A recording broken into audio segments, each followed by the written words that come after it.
¿Qué tal? ¿Cómo están, hermanos? ¿Qué tal de tareas? ¿Cómo les fue? El silencio total y absoluto ahí. Bueno, Aquí sigo typeando. El maestro pidió 3 hojas, pues ahí van. tres, no, yo no pedí 3 hojas, no es cierto, mentira, mentira. Si algo les prometí es que ya les iba a bajar la mano, aunque me han entregado unas tareas excelentísimas, pero sí, ya voy a ser más blandito con ustedes, mis hermanos. Esta clase no es una clase muy difícil, como lo dijimos de un principio, está muy sencilla. De hecho, el día de hoy, el libro casi ni lo volteé a ver porque no traía nada. Pero ahí le rasqué y armé algo más o menos. Espero que el Señor les bendiga y que el Espíritu nos revele buenas cosas en esta clase. Nuestra No nos hermana. mandó el PDF, no nos mandó la semana Sí, yo sé, pasada. hasta ahorita me doy cuenta, no sé por qué lo hice y tampoco me dijeron luego, ¿verdad? Entonces ya durante la semana totalmente me perdí en el espacio. Discúlpenme, pero ahorita mando los dos, o si quieren les mando uno ahorita primero y luego ya más adelante mandaré el otro, para que los tengan. Lo bueno es que la clase la pusieron luego al siguiente día, ¿verdad? Sí, la Entonces, vi, hice mi lectura, he estado estudiando acerca de la tarea, pero todavía no la hago. no, pero ahí vamos, ya. Ya estuve contestándole a algunos de ustedes y a algunos les faltan entre mañana y el sábado recibirán respuestas a sus tareas, te los prometo. Me he liberado un poco de algunas cosas que estaba haciendo por ahorita. Veremos cómo vienen las cosas más adelante. El mes de mayo es un mes complicado para mí en las ventas, porque como yo vendo muchas tostadas, o tortilla chips, como le digan, totopos, ¿verdad? Y vienen graduaciones, vi el Día de las Madres, se gradúan del kinder, se gradúan de la primaria, se gradúan de la high school, ¿no? Entonces, cada fin de semana hay fiestas, hay ventas y ando corriendo y haciendo lo que pueda para tener surtidas las tiendas y me ha costado un poquito de trabajo extra, pero ya aquí voy a medio camino con las tareas, ya la mitad de ustedes o más de la mitad ya les he revisado sus tareas y como les digo, los que me faltan, entre mañana y el sábado recibirán. También hay una nota al respecto. También mandé sus calificaciones de la clase pasada, los que estuvieron en la clase pasada conmigo. El que tuvo o la que tuvo, no sé si fue hombre o mujer, pero quien tuvo el grado más bajo, mis hermanos, pues quiero comunicarles con gran tristeza que la calificación más baja fue un 95%, hermano. Así es que hubo bastantes cienes ahí, un 99 por ahí, entonces felicidades. Desde un principio les dije que todos habían pasado, no se preocuparan. También ya me puse al corriente con todo eso.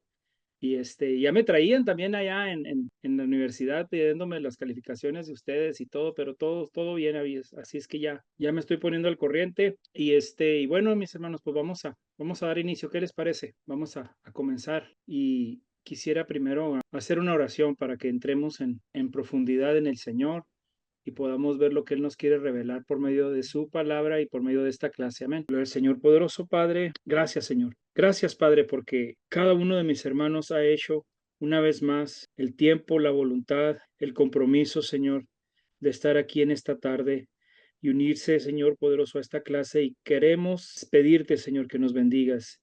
Creemos que tu Espíritu está de por medio y sabemos, Señor, que por medio de lo que venga de tu Espíritu a nosotros, creceremos, aprenderemos y seremos mejores cristianos, mejores líderes, mejores evangelistas, Señor. Gracias por lo que nos revelas en tu palabra. Gracias por todo lo que has hecho por nosotros en estas clases, Señor.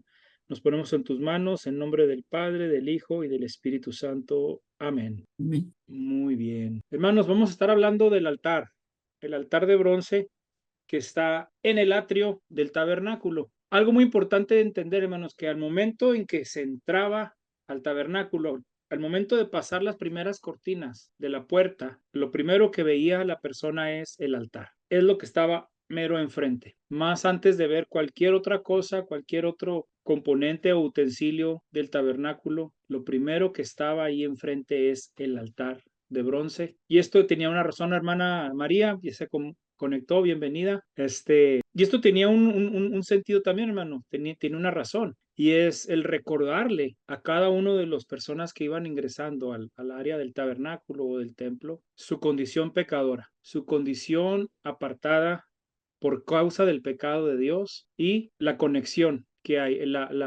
el favor de Dios en cuanto a cómo reconciliarnos con Él, que era por medio del altar, por medio de un sacrificio, por medio de una ofrenda a Dios. Así que quiero que tengan eso en mente mientras vamos viendo esta clase. Usted imagínese que va entrando por esas puertas y lo primero que ve ahí es el altar donde se hacía el sacrificio. Piense, yo pecador, la única razón por la que puedo llegar más allá al lugar santo es porque aquí está primero este altar. Primero tengo que pasar por esta purificación. Amén. Veamos pues nuestra clase, mis hermanos, a ver qué nos da el Señor. Gloria a Dios. Lección 3, el altar de bronce. La historia de las más conocidas, seguramente, hermanos, para todos nosotros, Caín y Abel. Dice así en Génesis, dice, y aconteció, andado el tiempo, que Caín trajo del fruto de la tierra una ofrenda a Jehová, y Abel trajo también de los primogénitos de sus ovejas,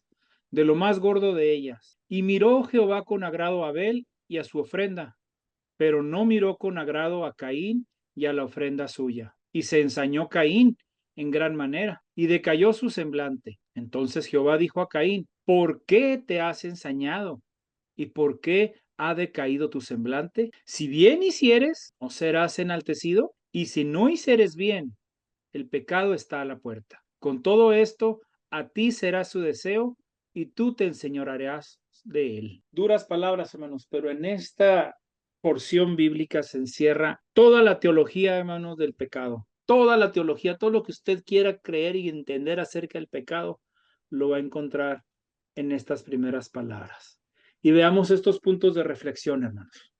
¿Qué es una ofrenda? En el contexto religioso, ofrendar es presentar un sacrificio o una dádiva como acto de adoración. ¿Qué son actos religiosos? Los actos religiosos son oraciones, plegarias o rituales que se realizan en términos de manera normativa, con uniformes, con movimientos corporales, con expresiones verbales y con objetivos comunes. Esta es la pregunta más difícil o la definición más difícil, Manuel. El diccionario teológico lo cubre en 4 páginas. Pecado. Pecado es la incapacidad del hombre caído de alcanzar la medida perfecta que Dios demanda, o sea, errar el blanco o fallar al blanco, y a la cual el hombre quiere llegar y no lo logra, porque apunta al blanco incorrecto. ¿Y qué es voluntad? Voluntad es la capacidad de un individuo de tomar decisiones y organizar su propia conducta. Es decir, es la capacidad de disponer de sí mismo con autonomía.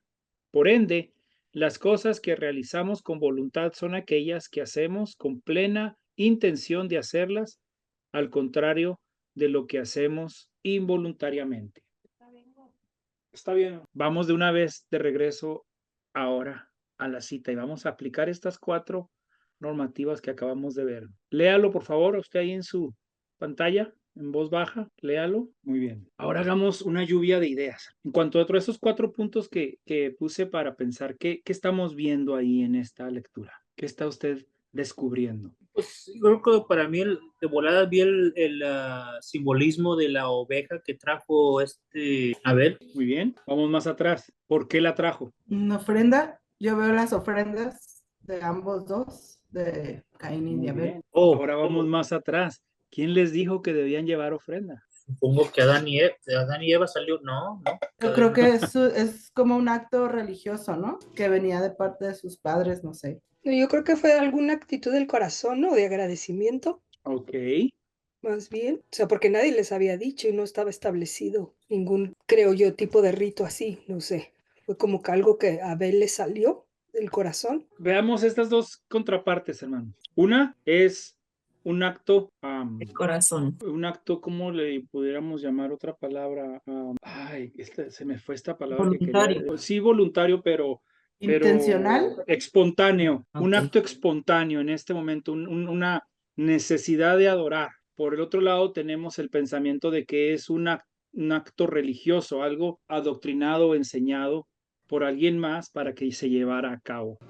Y la pregunta más seria que la van a masticar durante un tiempo es, ¿estas 2 posiciones no pueden estar unidas? ¿Estas 2 posiciones son contrarias? ¿O estas 2 posiciones pueden ser una? Porque de aquí sale todo, hermano. ¿Por qué va usted a la iglesia? Porque ofrenda.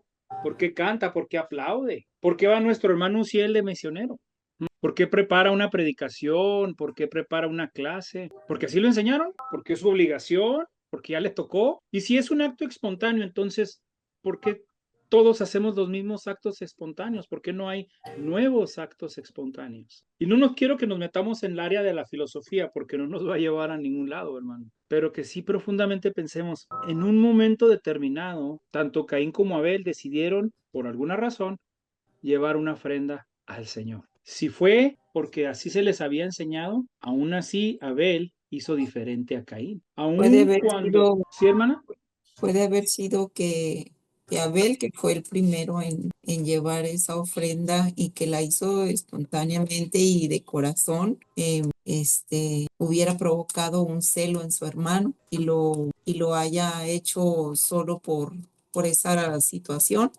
Por eso fue que tal vez el Señor vio ese sentir en, en Caín, que estaba celoso de su hermano, que buscaba mejorar lo que su hermano estaba haciendo y no era su intención, una intención agradable delante del Señor. Bueno, ¿Porque no dice que Caín fue el que trajo la ofrenda primero y sí, después Abel? Caín la trajo primero. Entonces, Ah, ok. nomás, Bueno, pero yo pensando en Jesús, que él cumplía con las costumbres de su tiempo, que iba a sinagogas como muchos religiosos iban, Ajá. pero la actitud de su corazón era diferente al de ellos. Mi hermana, qué bien le ha dado al clavo. Entonces, sí pueden trabajar estas dos cosas sinérgicamente. Sí, definitivamente nosotros hacemos, hay algún micrófono ahí prendido a eso. Sí, llevamos a cabo actos religiosos, pero no lo hacemos por orden religioso, sino por adoración. Porque si fuera que nada más porque el primero lo hizo, ya los demás siguieron, entonces cuando empieza el líder de alabanza a cantar, nomás la adoración de él vale, y ya todos los que lo seguimos ya no, ¿verdad? No es que lo estamos haciendo porque pues ya empezó el hermano a cantar o la hermana a cantar, pues ahora también nosotros cantamos, pero nomás la ofrenda de ella o de él es la que vale. Esa no es la regla, pero sí es necesario que nos demos cuenta que Caín tenía una actitud muy diferente a la de su hermano Abel. Definitivamente, hermano, esta espontaneidad de la que estamos hablando no puede ser posible en el caso de Caín, porque si hubiera sido algo espontáneo de él, hubiera sido agradable a Dios. Si hubiera sido algo que le nació en el corazón a Caín, definitivamente que Dios hubiera visto eso con buenos ojos. Pero él lo hizo como un acto religioso, como un rito, como algo que tenía que hacer. Y anda la hermana buscando la Biblia. ¿Dónde dejé la Biblia el domingo pasado cuando llegué del culto? Toda la semana no la tocó para nada y ya es hora de irnos al culto otra vez y a buscar la Biblia. ¿Dónde la dejé? Pues, ¿cómo voy a llegar sin Biblia? ¿Cómo voy a entrar y pararme en la puerta y me van a ver los demás hermanos que no traigo mi Biblia? Ese es un acto religioso, misa. Ese es un acto 100% religioso que no cumple otra cosa que no sea más que la religión. Abel se esforzó. Hay dos cosas muy importantes en la ofrenda de Abel, dos palabras muy importantes ahí. La primera es, y déjeme las digo como están para no errar, 4, versículo 3. Y Abel fue pastor de ovejas, Abel trajo también, aquí está. Y Abel trajo también de los primogénitos de sus ovejas, de lo más gordo de ellas. Primero, la primicia, lo primero, y segundo, lo mejor, lo mejor. No el becerrito que nació con 3 patitas o el becerrito que nació más flaco, más entelerido, el más gordo y los primeros de la primera, de la primicia. Eso muestra, mis hermanos, la voluntad propia de Abel de llevarle a Dios lo mejor que él podía. Tal vez no es lo mejor que existía, tal vez en algún otro corral, de algún otro lugar, de algún otro pastor existía un becerro todavía mejor, más gordo y recién nacido, pero lo mejor que él pudo llevar, se lo llevó al Señor. Pero ¿verdad que de Caín no dice así? No dice que se levantó muy temprano a buscar estos cereales, esta ofrenda de frutas, que fue y escogió la más roja o la más brillante o la más madura o ¿verdad que no nos da especificaciones de eso? Es un detalle que no se puede pasar. Si se está hablando, si se está dando ese detalle de Abel, se tendría que haber dado también ese detalle de Caín, si así fuera. Wow. Y por último tenemos la palabra altar. Le llevó una ofrenda, hizo un sacrificio y se lo mostró a Dios. Yo creo, hermanos, que estas escrituras, este primer registro de una ofrenda a Dios, el primer registro, no puede que no sea la primera ofrenda, pero sí es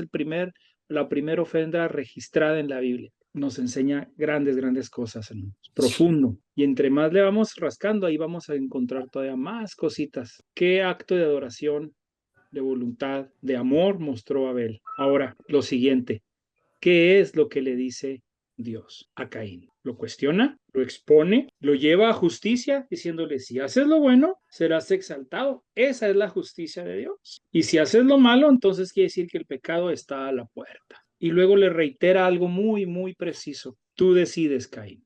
Tu deseo, tú te enseñorearás de tu deseo. Lo que tú deseas es lo que tú vas a tener. Si tu deseo te controla, vas a caer. Si tú controlas a tu deseo, entonces vas a vencer. ¿Qué tal? Hermosa palabra, ¿verdad, hermanos?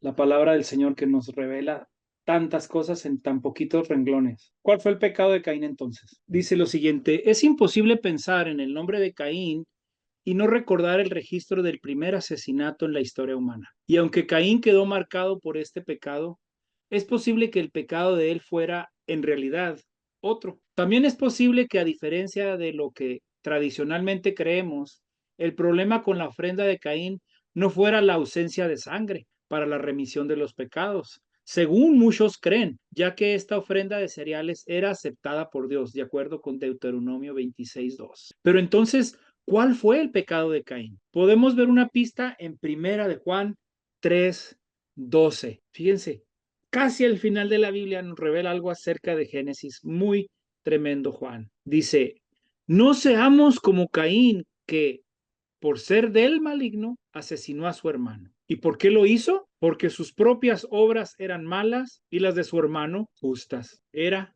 del maligno. El pecado de Caín, fue la arrogancia y el orgullo. Porque Caín se presentó ante Dios con su ofrenda, pero su corazón no estaba allí. Sus obras eran malas y no había arrepentimiento en él. Y tanta era su arrogancia que incluso después de matar a su hermano, Caín siguió siendo irónico con Dios cuando dijo, ¿soy yo acaso guarda de mi hermano? El pecado de Caín fue la arrogancia y el orgullo. Cuando yo vengo ante Dios y no reconozco mi condición de pecador, estoy siendo arrogante, orgulloso, estoy cometiendo el mismo pecado que Caín. ¿Cuántos dicen, ouch, ouch? Este Juan no andaba con cositas, ¿eh? Nos pone a todos en un nivel tremendo. Miren, aquí está el marcador, el pecanómetro, nivel Caín, y aquí andan muchos. Y aquí caemos a cada rato.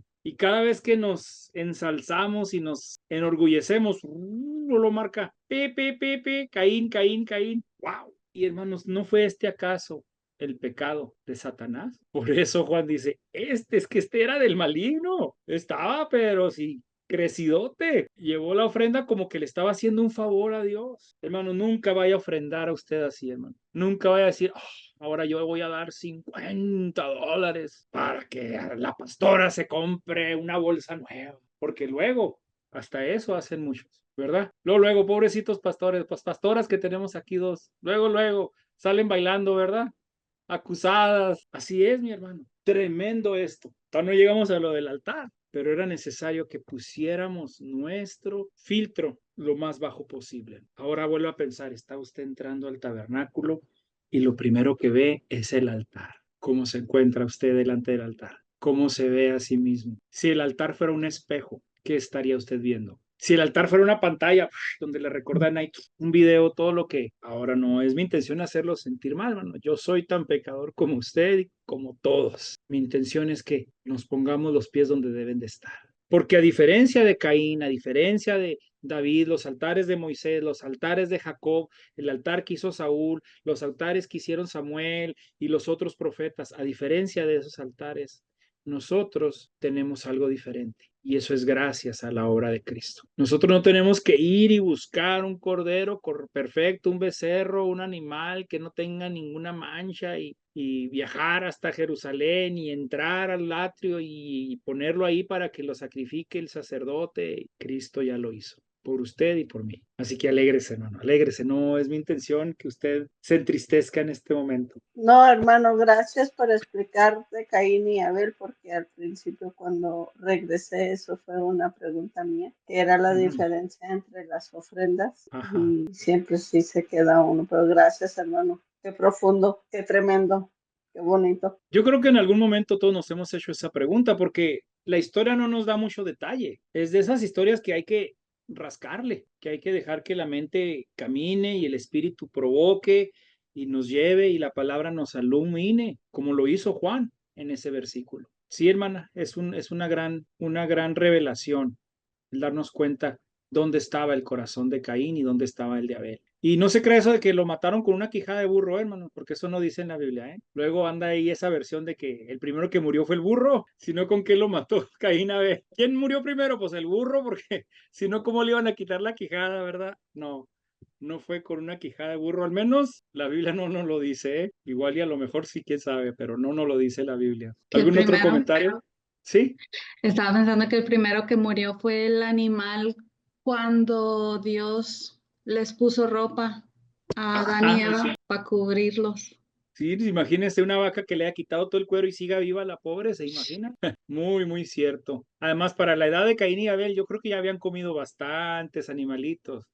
Ya estaban grandecitos, ya uno era pastor, ya el otro cultivaba en el campo, ya dice pasados días, pasado el tiempo, dice, no, pasado el tiempo, dice, nos dice la Biblia, pasado el tiempo. Así es. ¿Algún otro comentario? Muy bien. Espero le esté dando luz esta nueva revelación. Ok, ¿qué es un altar? De acuerdo a este diccionario especial, el altar es una estructura utilizada durante la adoración como lugar para presentar sacrificios a Dios o a dioses. La palabra hebrea para altar, que se utiliza con más frecuencia en el Antiguo Testamento, está formada a partir del verbo correspondiente a matanza, o sea, significa literalmente un lugar de matanza. Los altares se utilizaban principalmente como lugares de sacrificio, en especial el sacrificio de animales. Mientras que los animales eran un sacrificio común en el Antiguo Testamento, los altares también se utilizaban para ofrendar granos, frutas, vino e incienso. Los sacrificios de granos y frutas se ofrecían como diezmo de la cosecha y como representación de los primeros frutos o primicias. Se recuerda que la tribu de Leví no trabajaba, ¿verdad? En lo secular o en el campo o en ninguna otra cosa que no fuera el templo. Pues era necesario que se llevara todo tipo de primicias, todo tipo de ofrendas para que pues también ellos tuvieran que comer, para que tuvieran para hacer los panes, para que tuvieran lo necesario para sobrevivir. Hay diferentes nombres que el libro nos otorga acerca del altar, pero se refiere al mismo altar. En la Biblia encontramos que se pueda referir como el altar de madera de acacia o el altar de la ofrenda ardiente. Se le refiere también como el altar de bronce, el altar de Dios, simplemente el altar. Ya en el Nuevo Testamento la mesa del Señor o conocido como el altar en la puerta del tabernáculo. ¿Por qué? Porque diferentes templos tuvieron el altar en diferentes lugares. De ser así, ya el templo más grande ya construido por Salomón tenía unos atrios muy grandes y el altar ya estaba más cercano al templo, a la estructura, que a la puerta, porque eran unos atrios muy grandes donde cabía muchísima gente. Al igual en el templo reconstruido por Nehemías, también tenía un tamaño bastante grande y por ende el altar iba más cerca de la área de la entrada al tabernáculo, al interno del templo. Por lo mismo, porque era mucha la gente que cabía dentro y porque era necesario que se rociara la sangre en el altar y luego se llevara adentro también, a ser rociada adentro, de acuerdo con la tradición. La construcción del altar de bronce tenía que ser hecho de madera de acacia, una madera que era incorruptible y rodeado o tapizado de bronce. De acuerdo a Éxodo 37, nos da las dimensiones. Debía de ser 5 codos de largo, 5 codos de ancho, 3 codos de alto. Y aquí el autor del libro nos da a entender que la anchura es la gracia o representa la gracia de Dios y que la altura representa la deidad. Y dice, hubo una total participación de la deidad en el sacrificio de expiación de Jesús. La sangre expiación que proviene del altar de bronce trajo gracia al pueblo. La sangre del sacrificio de Jesús trajo también gracia al pueblo. Y había 3 capas en el altar. La capa de bronce interna, donde está el Espíritu Santo, la capa de madera, que representa a Jesús, el hombre incorruptible, y la capa de bronce externa, que representa, de acuerdo con este pastor, al Padre. A los vasos o utensilios que eran ollas para llevar las cenizas a un sitio limpio fuera del lugar,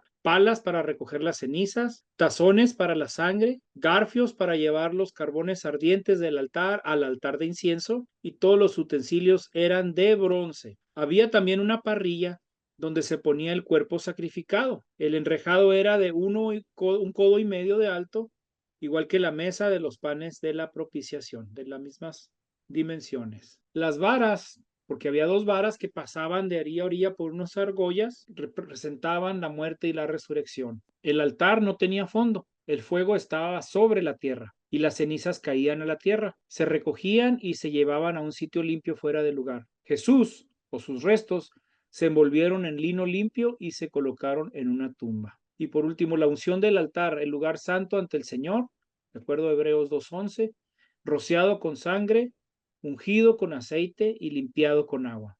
El agua de la limpieza proviene de la sangre de Jesucristo por el Espíritu de Dios. Jesús tiene el Espíritu sin límite. Altar, lugar de matadero. Cuando pasa... Hermana Margot. Perdón, mi teléfono se le anda acabando la batería y le ando cambiando. Ok. Si le puede mutear ahí el micrófono. Muy bien. Hasta me perdí, señor. Altar, lugar de matadero.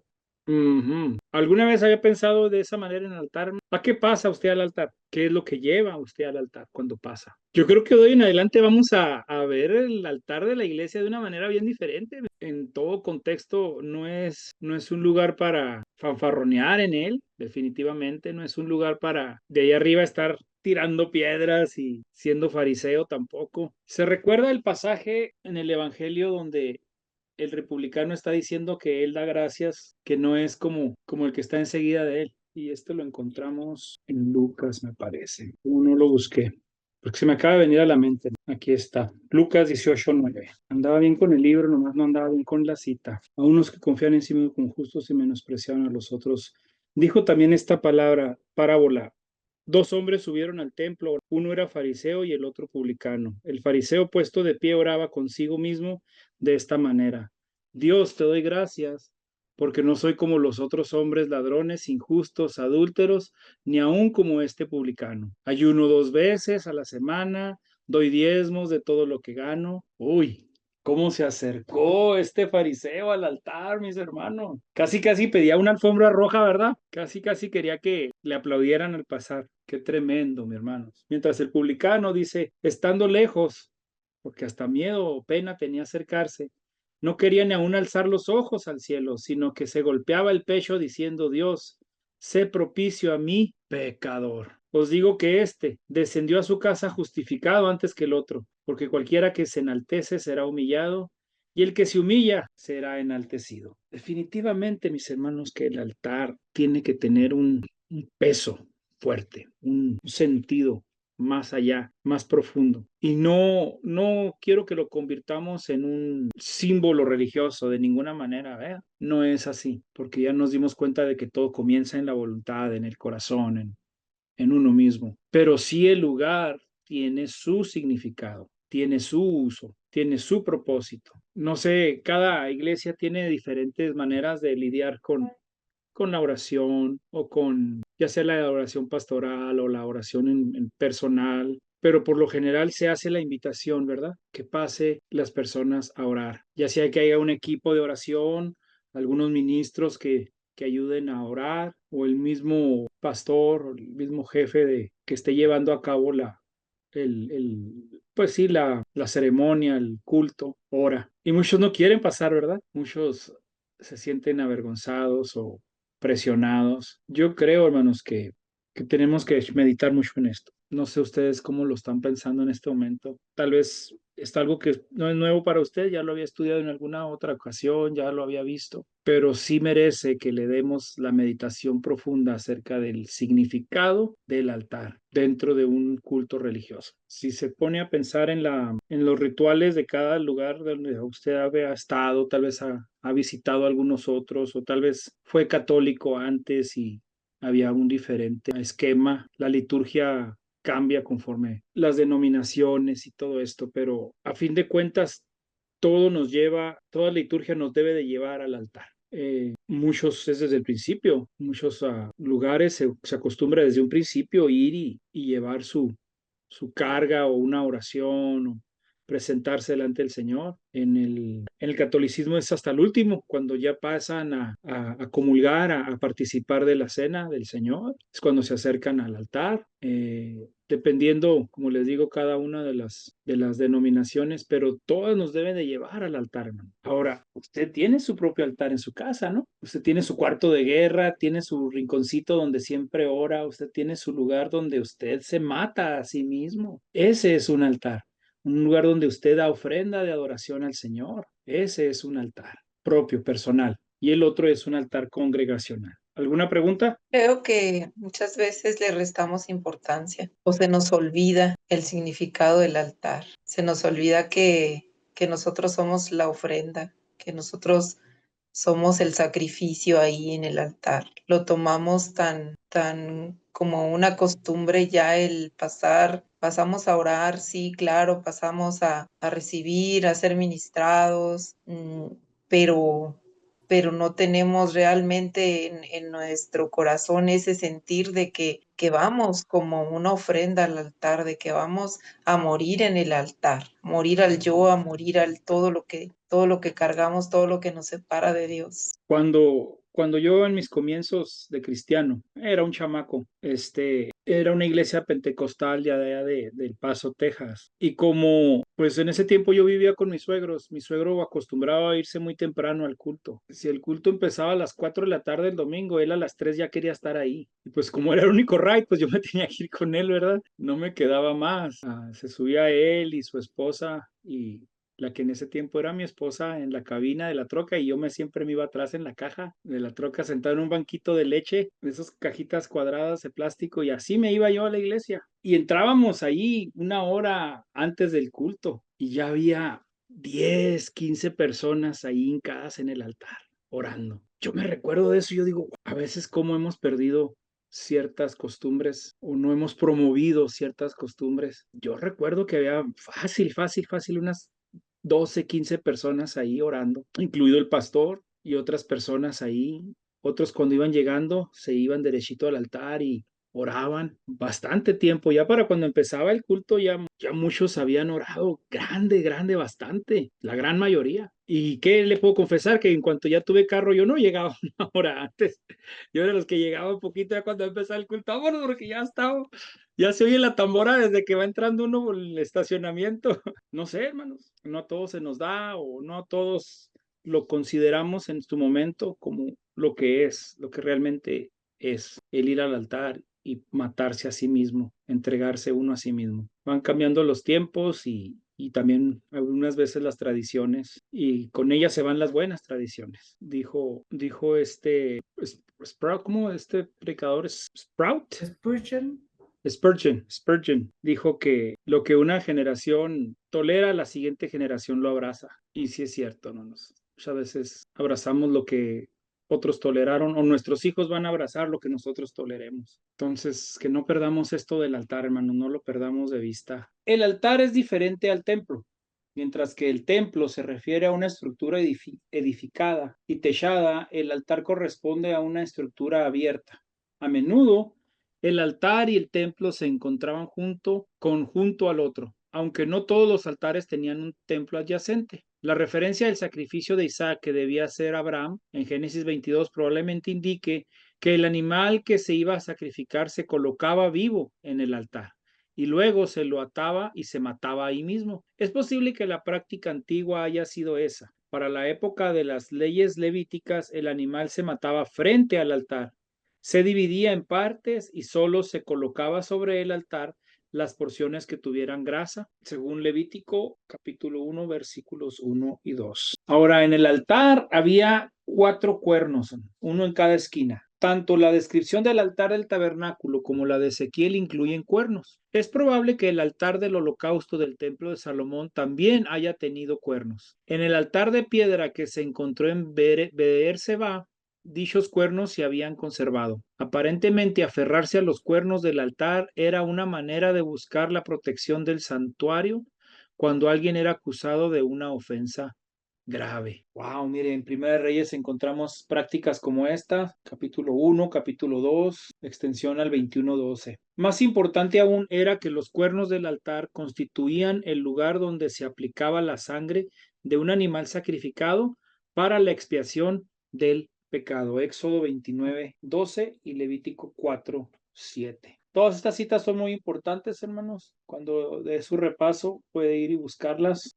Una vez escuché que los 4 cuernos que están en el altar, que el sacrificio de Cristo cubría los 4 cabos de la tierra, del norte, sur, este y oeste. Muy buena similitud. De hecho, los cuernos significan poder, ¿no? Sí. Significan poder, y estaba plantado el poder ahí en los 4 polos cardinales. Muy buena. Mire, maestro, aquí tengo yo un tabernáculo que me regalaron. Lo trajeron de allá de Jerusalén y aquí están el altar. Voy a ver cómo se los pongo para que lo puedan ver. Mire, se lo trajeron desde allá, mi hermana.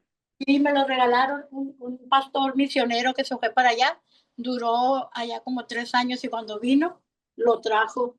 Está pintado a mano. Se mira la pintura así por atrás, se ve que es un original. Sí. Está muy grande, no lo puedo mostrar. También tiene lo del sacerdote, las vestiduras y todo. Pero y todos los utensilios ahí, sí. Todos los utensilios. Aquí está el altar. No sé si se alcance a ver. Sí, sí se ve. ¿Sí? ¿También está el arca ahí, hermana? Sí. Oh, wow. Y también está el arca. Mire, el lugar santo y el lugar santísimo. Sí, la mesa de los panes, así es. Y el arca, lo busco para mostrárselo. El abacro, el altar. El candelero. El candelero, acá está. Y aquí está el arca, mire, aquí atrás. Sí, ahí está el arca del pacto, sí. El arca del pacto. Los 3 utensilios que están en el lugar santo y el arca que está y luego está de uno por uno, como aquí está, por ejemplo, la mesa de los panes. Y aquí está otra vez la arca, pero ya en grande. Wow. Mire. Qué gran trabajo, hermano, para hacer eso a mano pintado. Sí, así me lo regalaron. Tiene como 20 años que me lo dieron. Consérvelo, hermana, pero ¿sabe qué estoy pensando? Que aún en la actualidad para el judío todo esto significa algo grande, hermano. Usted va allá a Guanajuato, a San Juan de los Lagos, y ¿qué va a encontrar? Fotos de la Virgen de los Lagos, ¿verdad? Por donde quiera le van a vender vírgenes chiquitas y grandotas y todo lo que es tradición en ese lugar. Y conforme a los lugares donde usted vaya, pero vea lo que es tradición para ellos allá, ¿dónde está su artesanía? En el templo, en lo sagrado. Qué buen regalo, hermana, me ha dejado impactado. Sí, muy bonito. Muy bonito, hermana. Me ha provocado a echarle una vuelta allá a Juárez para verlo en persona, mi hermana. Ok. ¿O lo tiene acá en El Paso? Ahorita lo tengo aquí en El Paso, porque como estaba en la clase me lo traje para recordar, pero sí lo tenemos allá pues no como una reliquia, como dice usted, pastor, pero yo lo guardo más bien por la enseñanza. Pero sí está muy precioso. Toda la gente que lo mira dice que está precioso. Es que muestra la cultura que ellos tienen, muestra lo que para ellos es importante. Y no menos para nosotros, ¿verdad? Definitivamente. Ahora veamos, hermanos, entonces, esta clase va rapidito, no hay mucho. Como les dije yo de antemano, del libro no pude sacar casi nada. Veamos esta aplicación. Mateo 26:28. Estas son palabras de Jesucristo, hermano, en algunas Biblias en letras rojas. Y dice, porque esto es mi sangre del nuevo pacto, que es derramada por muchos para el perdón de los pecados. ¿Usted cree que los apóstoles que estaban ahí en la mesa sentados con él no sabían lo que estaba diciendo? Sabían al pie de la letra cada una de las cosas que estaba diciendo. Conocían la ley, conocían las tradiciones, para ellos no era ajeno el conocer acerca del altar, de la sangre, del sacrificio. Y cuando él dice estas palabras, y todavía dice que lo hagamos en memoria de él, nos lo recuerda Pablo más adelante, también en Corintios. Este versículo es fundamental para comprender el concepto del nuevo pacto en la teología cristiana. La frase "mi sangre del nuevo pacto" indica que Jesús está introduciendo un nuevo acuerdo entre Dios y la humanidad, en el que su sacrificio se convierte en el medio para la redención de los pecados. La sangre en el contexto bíblico simboliza la vida. Así, el derramamiento de la sangre de Jesús es visto como un acto de entrega total que proporciona salvación. Recuerde usted que la sangre, hermanos, es mucho, pero mucho, muy importante para Dios, porque él mismo declara que ahí está la vida, que en la sangre está la vida. Se recuerda que también en la sangre de Abel gritaba a Dios, Por eso es que dice que sin sangre no hay remisión. y ahí nos lleva precisamente a ese texto en Hebreos, que es 9:2. No hay perdón de pecados sin el derramamiento de sangre, ¿verdad? Y también lo encontramos en concordancia en Levítico.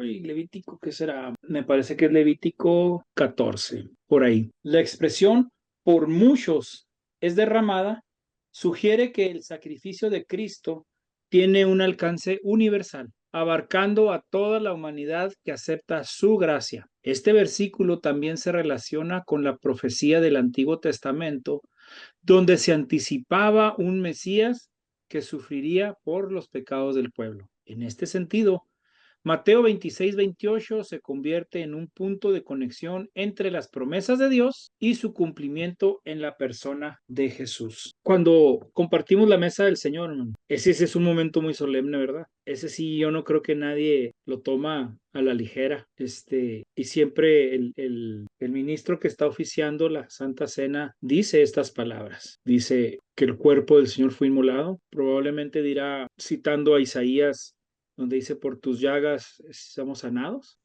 Y luego cuando levanta la copa y la presenta delante del Señor, también dice: "este es el nuevo pacto, sangre de la alianza nueva, sangre del nuevo pacto". ¿Qué? ¿Mande? Yo tengo una pregunta. A ver, hermano. Es real lo que sucede cuando tú haces eso que el Señor mandó, de que comes la carne y bebes la sangre, o es solo un simbolismo, no sé cómo le dicen? Wow. ¿Usted ha compartido, hermana, de la Santa Cena? Sí, claro que sí. ¿Y a Ya qué ve le que sabe? Ya ve que luego dicen que en los católicos dicen que la hostia es el cuerpo real de Cristo, y alguien por ahí yo escuché que dijo, están mal, Bueno, pero pero a usted en lo personal, ¿a qué le sabe el vino? Jugo de uva. pues a jugo de uva. ¿Le sabe a sangre? No, Bueno, empecemos por lo que es razonable, ¿no? La teología de la transubstanciación no vino a ser sino por allá después del año, me parece, estoy así nomás, pero está después del año 900 a 1000 después de Cristo. Si no es que un poco más tarde, a lo mejor por ahí de 1200, cuando se habló de la transubstanciación. En ninguna de las cartas de ninguno de los apóstoles encontramos algo diferente a el simbolismo que representa, del que estamos precisamente hablando en esta clase. Tampoco los escritos apócrifos y cartas que haya en los primeros años de la iglesia se menciona en ninguna manera que hubo un acto divino en el pan y en el vino, que hubo una transubstanciación, que es la palabra que se usa dentro del catolicismo, que se cambia de sustancia, transubstancias. No se menciona, hermano. Ahora le voy a poner un poquito más en la mente. Cuando mis padres se separaron, dentro de las reglas de la Iglesia Católica, yo recuerdo que algo que le podía mucho a mi mamá era que ella ya no iba a poder comulgar. Por el hecho de estar separado, divorciada, ella ya no tenía derecho a participar de la comunión, y a ella le podía mucho. Y yo dentro de mí me hacía esta pregunta: si ese es el único contacto que se tiene con Dios dentro del catolicismo, ¿cómo es posible que se le prohíba? esa pregunta retumbaba a mis 15, 16 años, 14 años. Y decía, ¿cómo es posible? Este es el único contacto con lo divino, o es el contacto supremo con lo divino dentro de ese pensamiento, y no se le permite. Yo entendía que el que no se confesaba y no había sido absuelto de sus pecados no podía comulgar. Bueno, si no se ha arrepentido, pues no puede pasar, ¿verdad?, a comulgar. Yo entendía esa parte porque era una opción personal, pero aquí la iglesia le estaba prohibiendo a mi madre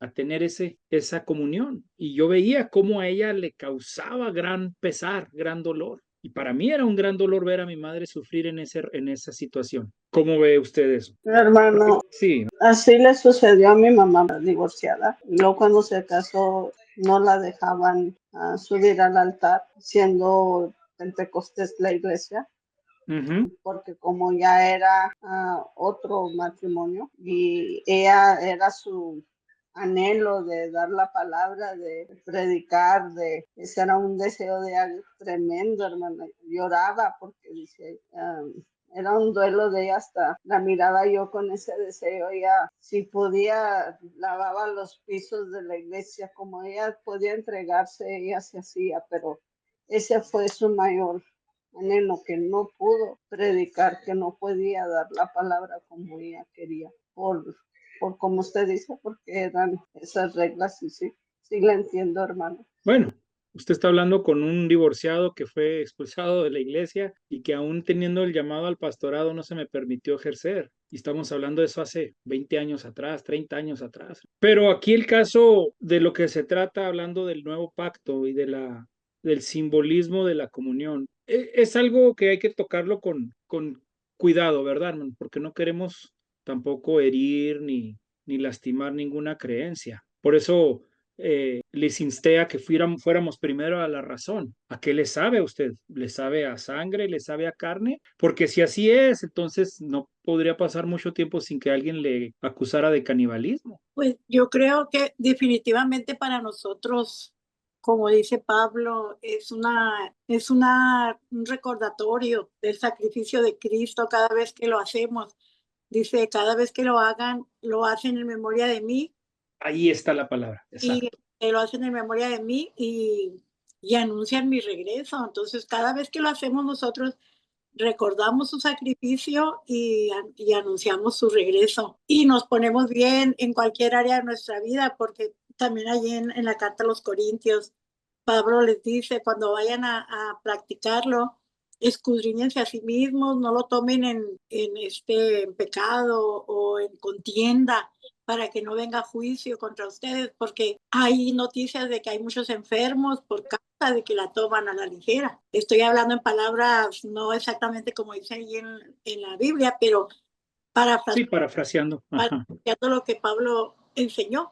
Y eso yo creo que es lo que nosotros hacemos. Y es que, mire, cuando el Padre oficia, él dice así precisamente, haced esto en memoria de mí. Una vez que ha llevado el proceso de la consagración de la hostia y del vino, dice el Padre, este es el sacramento de nuestra fe. Y todos los que están hincados se levantan repitiendo, anunciamos tu muerte, proclamamos tu resurrección, ven Señor Jesús. Todos al unísono. Sí, lo único que está mal es la doctrina de que él finge que se está comiendo el cuerpo de Cristo en ese momento, y que cuando bebe el vino, pues está bebiendo la sangre de Cristo. Allí ya esa es la herejía, ¿verdad?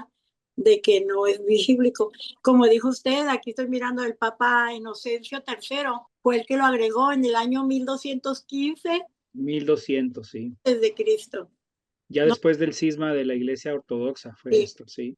1215, o sea que... Ahora, en los escritos de Martín Lutero, él platica cómo el primer día que él pudo oficiar una misa, que estaba su padre presente ahí entre la congregación, y cuando él toma la hostia y la levanta, y él en su mente está diciendo, este es el cuerpo de Cristo, y la suelta, y dice, ¿cómo yo estoy tocando el cuerpo de Cristo? Para él fue muy fuerte, de acuerdo a la creencia absoluta de que sí había una transubstanciación, que sus manos impuras de él estuvieran tocando el cuerpo real de Jesús. No es lógico. Se fija el choque de la mente de Martín Lutero. Bueno, entonces, si esto realmente es el cuerpo, ¿por qué lo estoy tocando yo? O una de dos, o no es, o yo no debo de tocarlo. ¿Cuál de las dos? Ese choque hubo de ardor, de gozo y de santidad dentro de él. ¿Cómo puedo estar yo tocando con mis manos impuras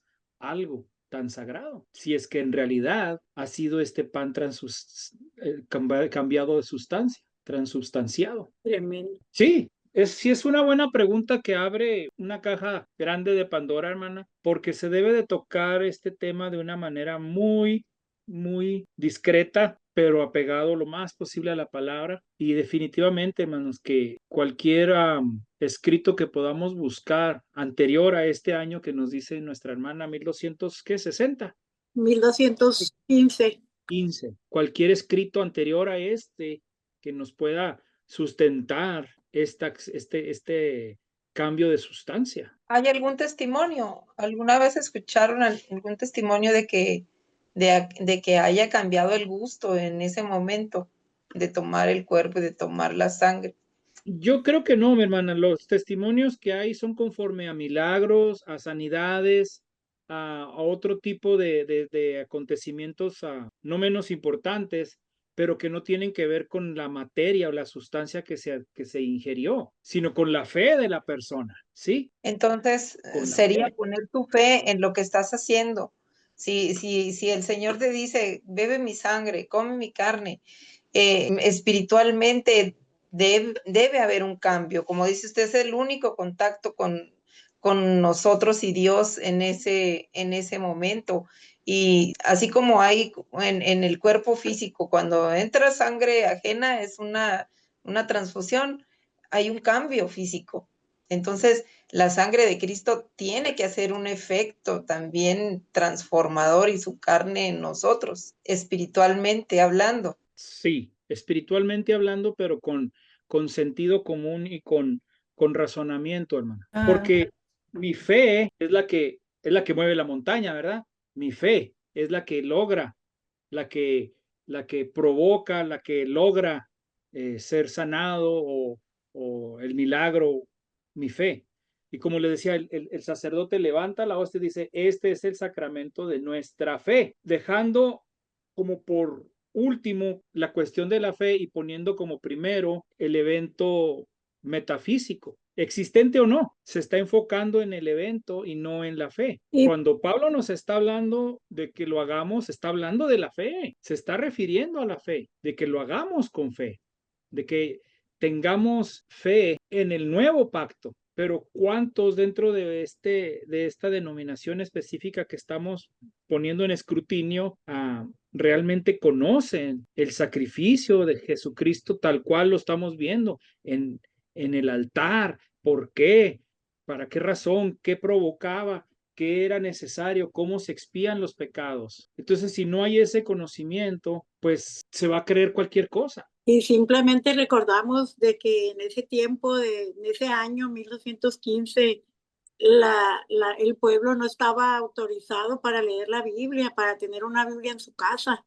Solamente los padres, los sacerdotes, eran los que leían la Biblia en la iglesia y la leían en latín. Entonces, por eso era que el pueblo aceptaba todo lo que ellos decían y pues este punto, este dogma lo aceptaban como algo verdadero, pero no era culpa de ellos, sino de la situación que se vivía en esa época. Ahora, ¿la fe de ellos está errónea? Pues obedecían. Lo que pasa es que la fe está puesta en algo material. Cuando yo participo de la mesa del Señor y digo, por tus llagas he sido sanado, puedo participar del pan, coma el pan y lo como. ¿Estoy poniendo mi fe en lo que estoy comiendo? En la palabra.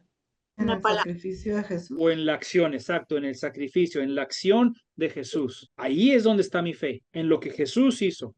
Entonces lo que estoy haciendo yo es solamente una remembranza, una celebración, un simbolismo y nada más. Mi fe no puede estar en ese pedazo de pan, porque algunos dan pan, otros dan galleta y otros dan hostia y otros dan...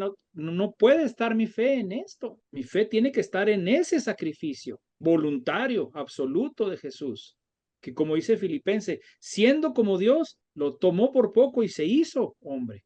Y murió, y muerte de cruz. Ahí es donde está mi fe, en que la sangre que Jesús dice, este es el símbolo, porque él todavía tenía la sangre por dentro, todavía no la derramaba, y ya les estaba pasando la copa y les estaba diciendo, esta es mi sangre. Ahí en ese momento se convirtió en sangre ese vino. No, él les está diciendo, este es el símbolo de mi sangre. Aquí está enfrente de mí, se lo estoy pasando para que lo beban, como el símbolo de lo que viene, todavía no acontecía. Y mi fe debe estar en ese evento, en que esa sangre, no la mía, ni la que está en la copa, sino la de Jesús en ese momento en que Él fue sacrificado. Esa es la que me redime. Esa es la sangre de la expiación. Y si todos tuviéramos ese pensamiento, en general, en el pueblo cristiano en general, no había esta confusión. Y yo sé que la pregunta de mi hermana Margot es muy válida y yo sé que usted no está confundida, yo lo sé, mi hermana, tiene muchos años en el Evangelio.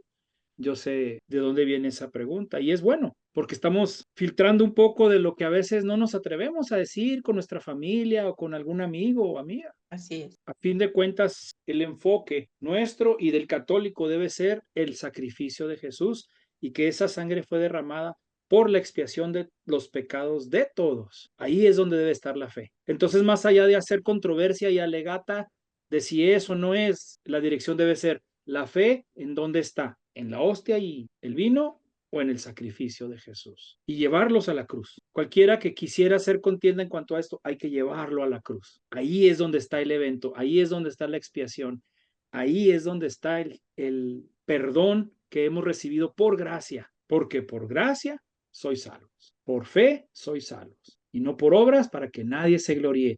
No le hace si es pan, si es carne, si es sangre o no es sangre, por fe sois salvos. Y para nosotros bien fácil, hermanos, para los primeros teólogos que llevaron esto adelante, para ellos sí fue difícil. Y a muchos de ellos les costó su vida. Martín Lutero estuvo escondido un año completo en un sótano, un año entero. Nosotros no podemos durar guardados en la casa un día de aire porque, ay, que ya se quite este aire, yo quiero salir. Un año completo escondido. Bueno. Los puritanos duraban más tiempo aún y ponían los niños allá en las torres para que les avisaran si venía alguien o si había algo. Tuvieron que huir a las nuevas tierras encontradas en Nueva Inglaterra, que es ahora Estados Unidos. Entonces, toda esta historia no es porque sí, no es casualidad, mis hermanos. Un día tómense un tiempo de comprar un libro o bajar en línea un libro acerca de los escritos de Martín Lutero y ver cómo él sufrió para poder entender estos conceptos que ahora para nosotros son bien sencillos. ¿Y por qué en algún momento la iglesia lo negó y dijo, hereje? Fíjese, a Zwinglio, después de haberlo quemado, no, lo decapitaron y luego fueron y exhumaron sus restos y lo sacaron ya el cadáver que tenía años y lo trajeron a la hoguera y lo quemaron y luego lo volvieron a enterrar al muerto para mandar la señal de que era un hereje total y absoluto. El control y el poder, hermano, el pecado de Caín. Por eso es que en algún momento en Malaquías dijo el Señor, asqueado estoy ya de sacrificios, ya no. Cada sábado ahí van con sus sacrificios y sus golpes de pecho y ahí van, ya estoy hasta aquí de esa religiosidad que Jesús vino y les apuntaba así derechote a los fariseos y a los saduceos y hasta a los escribas de pasada. Sí, más o menos quedó contestada la pregunta, hermana Margot. Sí, claro que sí. Perdón si en alguna manera toqué alguna fibra que no debía o que lastimó. No, está bien. No, Pero siempre recordemos que primero es el amor. Siempre primero el amor. Primero la caridad. Muy bien, vamos a ver, ya no nos queda mucho, creo. No, 2 Corintios 5:19, que Dios estaba en Cristo reconciliando consigo al mundo y no tomándoles en cuenta a los hombres sus pecados. Ahora sí puede decir, este es el sacramento de nuestra fe. Esta es nuestra fe, más allá de cualquier simbolismo, de cualquier celebración, fiesta, esta es nuestra fe, que Cristo ha reconciliado al hombre con Dios. ¿Listos? Ahí les va. Leer capítulo 4, 5, 6 y 7 de Levítico. Y nada más. Falta algo ahí, ¿no? Falta algo. Bueno. Veo que le están agarrando sabor a la escritura. Lo que pasa, hermanos, es que en sí el libro de texto no nos da mucho, como les dije, y toca los diferentes utensilios, uno en cada capítulo. Probablemente los siguientes 2 utensilios los veamos en una sola clase, es lo que estaba pensando mientras que la estaba leyendo las clases de la semana que entra para prepararla, y dije, no hay mucho. A diferencia de las otras clases del panorama del Nuevo Testamento, ¿verdad? Que estaba la cosa crítica con todo lo que vimos y hasta le tenía yo que cortar. Aquí no hay mucho y qué bueno, para agarrarla, take it easy, suavecito. Pero no hay mucho que podamos escribir al respecto, y como les puse bastante escritura, entonces quería más bien que lean todos estos capítulos, que no es poquita tarea, es mucha lectura, pero ahí está establecido todos los sacrificios en los diferentes pecados que hay, en las diferentes transgresiones. Entonces, cuando usted lea estos capítulos va a ver que se pide diferente tipo de sacrificio conforme a la transgresión, y el sacrificio tal vez se lleva de la misma manera, pero lo que se sacrifica es diferente conforme a la transgresión. Entonces, léalo, y esto puede que le ayude un poco más también a ver diferente o a ver más amplio el sacrificio de nuestro Señor Jesucristo. Y ahí va a encontrar cómo se explica qué son las partes que se deben de quemar y cuáles no, y qué se debe hacer con las cenizas, con todo lo que cayó quemado y dónde se debe llevar, y diferentes especificaciones. También habla acerca de cuando se toca algún animal que haya sido muerto, por ejemplo, atacado por los lobos o algo, y esté ese animal ahí y haya sido tocado por alguien, la persona es considerada sucia y se debe de limpiar, y no va a ser limpia o declarada limpia hasta que llegue la noche. ¿Por qué la noche? Porque el día comienza en la noche. Para el judío el día comienza ahorita, ya, a la puesta del sol. Es cuando empieza el nuevo día. ¿Por qué? Porque primero fue la oscuridad y después fue la luz. Entonces el día empieza en la noche y termina en el día. Y para nosotros es al revés, ¿verdad? Nuestro día empieza hasta que sale el sol, o a las 12, si somos más en el reloj. Pero de acuerdo al judío, a la ley, el día comienza cuando se oscurece, al aparecer la primera estrella. Ahí empieza el siguiente día. Y entonces ya podía ser declarado limpio la persona que había tenido contacto con cualquier tipo de inmundicia. Todo eso lo va a encontrar ahí en esos capítulos, mis hermanos. Léalos con amor. Yo sé que son muchos. Cuando los tengan, hermanos, sale, mejor nos hubiera puesto a escribir algo. Léalos, hermanos, léalos, y tenga amor al leerlos, verá. ¿Alguna pregunta a alguien? Me ha faltado participación de nuestro hermano Benji, no ha dicho mucho, que por lo general es un poco callado, mi hermano. Estamos escuchando, ¿no? Acerca de esto. Ahora la última tarea, aunque ya muchas cosas las había escuchado, leído, o sea, me volvió a traer, ¿no? El amor o el significado también, ¿no? De lo que es el altar. O sea, solamente lo que hablamos ahorita. Sí. Acerca de esto, de cómo a veces, soy sincero, no, últimamente no sé qué es, pero el celo por el Señor pero está bueno, ¿verdad? Y no sé por qué, ¿verdad? Y usualmente soy muy calmado, muy así, pero y ahorita que hablas de lo del altar, esto me trae a, pues digo, primero orar, ¿verdad? Orar por mí, por las personas, por todo lo que puede pasar ahí, ¿verdad? Pero escuchando la verdad, y que Dios siga hablando a mi corazón, más que nada. Amén. Amén. No, es bueno tener ese celo, hermano, es bueno. Y lo que no es bueno es andar mandando a todo el mundo al infierno, ¿eh? No se vaya. No se vaya a poner, a ver, ustedes. Ahí del altar. Es bueno tener ese celo. Y si se alborota, me lo tranquiliza, hermana Erika, me lo calman, ¿eh? Tranquilo, quieto. Muy bien. ¿Algo ibas a decir, Juan? ¿O me pareció? No, simplemente me cambié de lugar y se estaba acabando la pila, me vine para acá al cuarto. Ah, ok. Muy bien.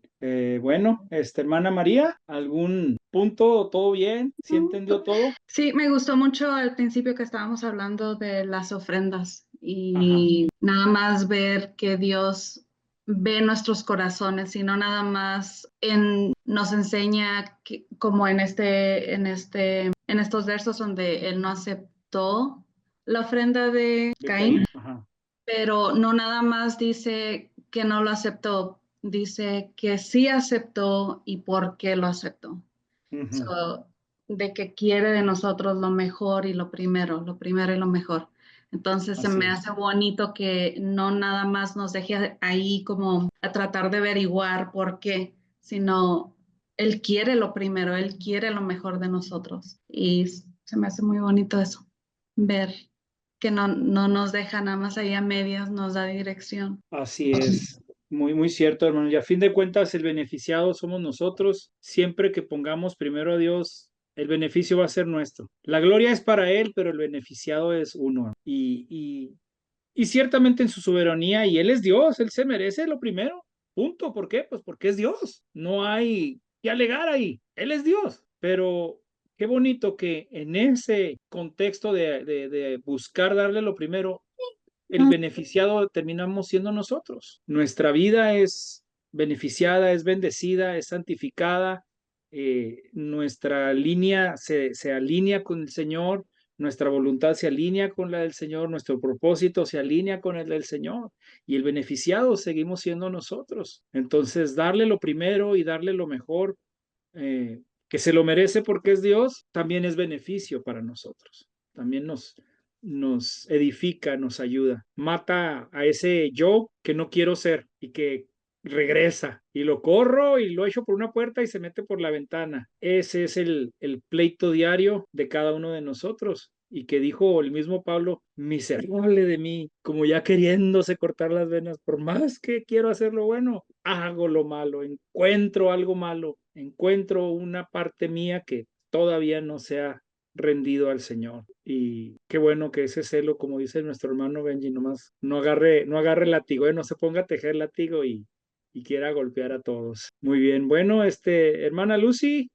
muy seria también, yo sé que es su estilo, lo he compartido muchas veces y que todo esto no es nuevo para usted, mi hermana, pero algún comentario final tal vez. Hermano, me gustó mucho el tema de la Santa Cena, ya que serían como 4 o 5 años estuve dando la clase de discipulado y hacíamos casi respecto a los sacramentos, ¿verdad? Que en la Biblia podemos mirar como el bautismo y la Santa Cena. Y en realidad volvió a reforzar un poquito respecto a ello, de que muchas veces la llega confundida a la iglesia, ¿verdad? Y llegan preguntando que la hostia llegó a la iglesia una persona que es adventista y fue adventista y tuvimos la Santa Cena ese domingo. Entonces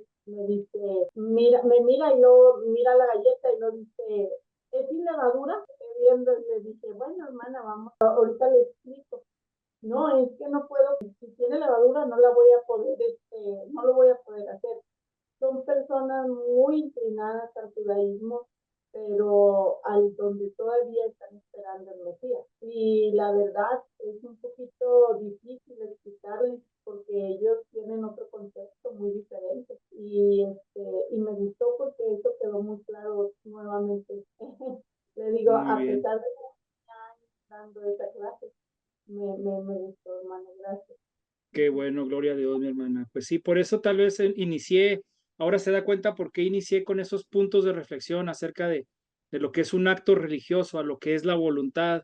Y en ese momento vimos las definiciones, pero ahora toma más sentido. Y sí, definitivamente debemos de llevar a cabo nuestros rituales, nuestros actos religiosos, pero con la conciencia correcta, con la mentalidad correcta, con una conexión entre la mente y el corazón, y no solamente con la mente como lo hacen muchos religiosos, ¿verdad? Sino todo bien acomodado. Bueno, pues creo que todos hemos participado.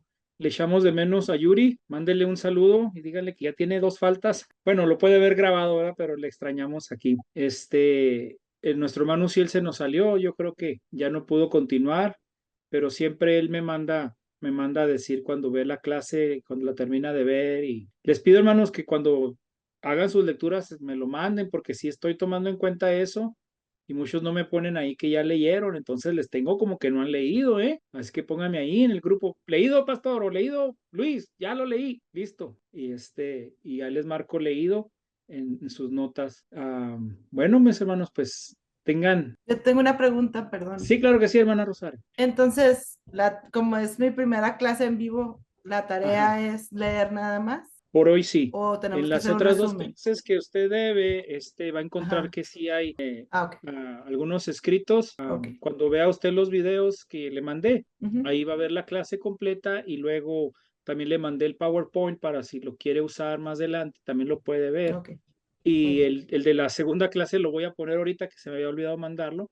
Y este también que tuvimos, Muy bien. los estaré compartiendo para si les sirve. No sé si alguien lo abra o no, pero sí, sí creo que sí lo abren algunos y repasan la clase y eso le ayuda. Pero en las primeras dos sí hubo una clase escrita que se debe mandar. No tiene fecha de caducidad porque muchos, como usted puede ver, lo ven en la clase grabada. Entonces sí, nada más trate de mandármela lo más pronto que la tenga para yo ir calificando y le paso un chisme, hermana, aquí entre usted y yo. Aquí muchos acostumbran mandármelas al último y al mismo tiempo todos, ¿eh? Ah, bueno. Así que a ver si usted puede mandármela antes, porque entre el martes en la noche y el miércoles en la noche y el jueves está, mire, cayendo todas las tareas. Pero sí, así trabaja mi hermana. Muy Espero bien, que gracias. le haya recibido algo acerca de la clase y tal vez viendo las primeras dos tenga un poquito más de contexto. Gracias.